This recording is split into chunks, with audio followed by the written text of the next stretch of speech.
اچھا مولانا ایک جگہ پر پھر یوں بھی آیا ہے الیس اللہ بکافٍ عبدہ، کیا اللہ اپنے بندے کے لیے کافی نہیں ہے؟ کیا مراد ہے اس سے؟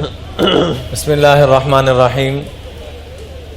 حضرت علی رضی اللہ تعالیٰ عنہ فرماتے ہیں کہ عام طور پہ لوگوں نے 4 چیزوں پہ اعتماد کر کے زندگی گزارنے کا شعار بنا رکھا ہے، اور 4 چیزوں کے اندر پریشان ہو کے ذلیل ہو کر پھر واپس اللہ ہی کی طرف آنا پڑتا ہے، اور اس کو یوں ذکر فرمایا من اعتمد علی مالہ فقد قل۔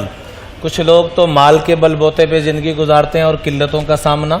من اعتمد علی سلطانہ فقد ذل، اور کچھ لوگ اپنے سٹیٹس، عہدے، ڈگریاں، ان چیزوں کے چکروں میں پڑتے ہیں، وہ اسی کی وجہ سے ذلیل ہوتے ہیں۔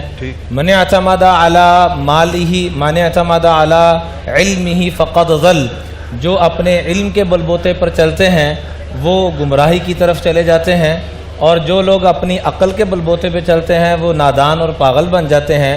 لیکن آخر میں فرمایا من اعتمد علی اللہ، جیسے کہ آپ نے آیت مبارکہ پڑھی کہ اللہ کافی نہیں ہے، جو اللہ کو کافی بنا کے چلتا ہے، اللہ پہ اعتماد اور بھروسہ کر کے چلتا ہے، فلا قل ولا ضل ولا ضل ولا اختل، اس کے مال میں بھی برکتیں، علم میں بھی برکتیں، عقل میں بھی برکتیں، ہر شے میں برکتیں۔ اللہ اکبر۔ ویڈیو کے نیچے سبسکرائب کے بٹن پہ کلک کریں، بیل کے آئیکن پہ کلک کیجئے تاکہ ہر نئی ویڈیو کی نوٹیفیکیشن آپ کو مل جائے۔